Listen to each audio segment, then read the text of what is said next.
Ground report 24 news. Pal taluka Karad जिल्हा सातारा येथे खंडोबाच्या दर्शनासाठी भाविकांची गर्दी. पाल येथील श्री खंडोबा देवस्थान आज भाविकांची मोठी गर्दी पाहायला मिळाली.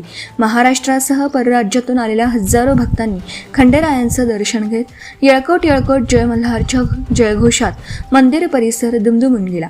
दर्शनासाठी भाविकांच्या लांबच लांब रांगा लागल्या होत्या. खंडोबा हे महाराष्ट्राचं कुलदैवत मानलं जात असल्याने रविवार, पौर्णिमा तसेच धार्मिक उत्सवांच्या दिवशी येथे मोठ्या प्रमाणात भाविकांची उपस्थिती असते. मंदिर परिसरात भंडारा उधळत भाविकांनी श्रद्धाभावाने दर्शन घेतलं. प्रशासन व देवस्थान समितीकडून गर्दीचे नियोजन करण्यात आलं असून भाविकांसाठी आवश्यक सुविधा उपलब्ध करून देण्यात आल्या आहेत.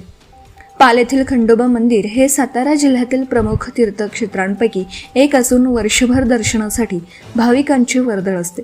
विशेषतः यात्रा आणि उत्सव काळात येथे लाखो भाविक उपस्थित राहतात. Ground report news. Subscribe now and press the bell icon. Never miss an update.